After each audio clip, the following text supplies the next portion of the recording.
মৰমৰ ছাত্ৰ ছাত্ৰীসকল, তোমালোক সকলোকে আজি অসমীয়া ব্যাকৰণ পাঠলৈ স্বাগতম জনাইছোঁ। আজি তোমালোকক ব্যাকৰণৰ এটা অতি আৱশ্যকীয় বিষয় বুজাই দিবলৈ ওলাইছোঁ।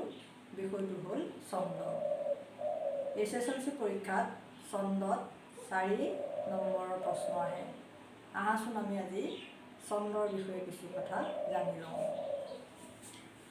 প্ৰথমে চোৱা, ছন্দ কি বা ছন্দ কাক বোলে? বাক্যত ব্যৱহাৰ হোৱা পদবিলাক যেনেদৰে সজালে বাক্য শ্ৰুতিমধুৰ হয় আৰু সুশৃংখল কলাসন্মত লাৱণ্যময় ৰূপ পোৱা যায়, সেয়ে ছন্দ। চমুকৈ আমি এনেদৰেও ক'ব পাৰোঁ যে সুপৰিমিত নিয়মিত লয়যুক্ত ধ্বনিবিন্যাসেই ছন্দ। বাক্যত ব্যৱহাৰ হোৱা পদবিলাক যেনেদৰে সজালে বাক্যটো শুনিবলৈ শুৱলা হয় আৰু তাৰ এটা সুশৃংখল আৰু কলাসন্মত লাৱণ্যময় ৰূপ পোৱা যায়, সেয়ে ছন্দ। এতিয়া ছন্দ প্ৰধানকৈ দুবিধ, মিত্ৰাক্ষৰ বা মিলিতান্ত ছন্দ আৰু অমিত্ৰাক্ষৰ বা অমিলিতান্ত ছন্দ।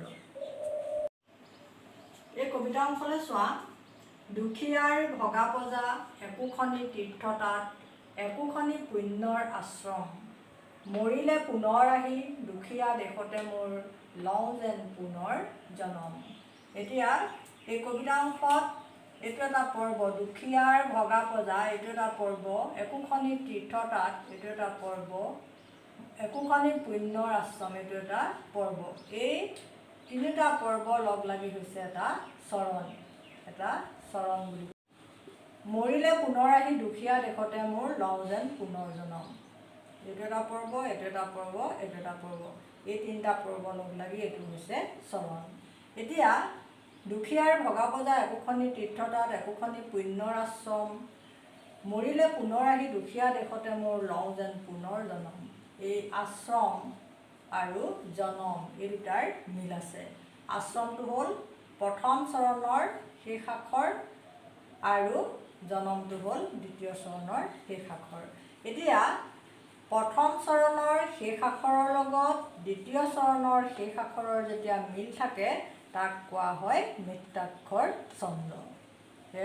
প্ৰথম চৰণৰ শেষ আখৰৰ লগত পৰৱৰ্তী চৰণৰ শেষ আখৰৰ যেতিয়া মিল থাকে সেই ছন্দক কোৱা হয় মিত্ৰাক্ষৰ বা মিলিতান্ত ছন্দ।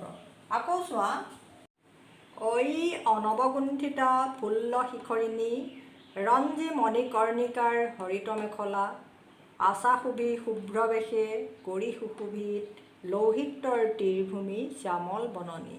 এই কবিতাংশত প্ৰথম চৰণৰ শেষ আখৰ মেখলাৰ লগত এই বননী মিল নাই। গতিকে আমি ক'ব পাৰোঁ যে যি ছন্দত প্ৰথম চৰণৰ শেষ আখৰৰ লগত দ্বিতীয় চৰণৰ শেষ আখৰৰ মিল নাথাকে তেতিয়া তাক অমিত্ৰাক্ষৰ বা অমিলিতান্ত ছন্দ বুলি কোৱা হয়।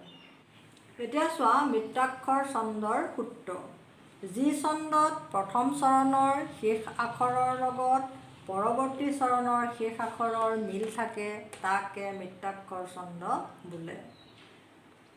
অমিত্ৰাক্ষৰ ছন্দ, যি ছন্দত প্ৰথম চৰণৰ শেষ আখৰৰ লগত পৰৱৰ্তী চৰণৰ শেষ আখৰৰ মিল নাথাকে তাকে অমিত্ৰাক্ষৰ ছন্দ বোলে।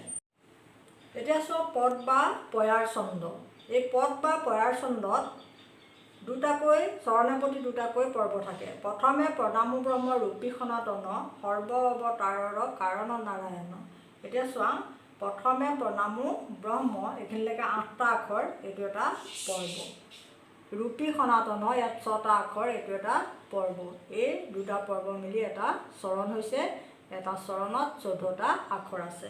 আকৌ চোৱা, সৰ্ব অৱতাৰৰ কা এইখিনিলৈকে 8টা আখৰ, এইটো এটা পৰ্ব। ৰণ নাৰায়ণ ইয়াত 6টা আখৰ, এইটো এটা পৰ্ব। এই দুটা পৰ্ব মিলি এটা চৰণ হৈছে। 8 × 6 = 14টা। ইয়াৰ ছন্দসজ্জা হ'ল 8 + 6 = 14। গতিকে এইটো হ'ল পদ বা পয়াৰ ছন্দ। ইয়াৰ ছন্দৰ আৰু কেইটামান ভাগ আছে, সেই ভাগকেইটা মই বেলেগ এটা ভিডিঅ'ত তোমালোকক বুজাই দিম। ধন্যবাদ।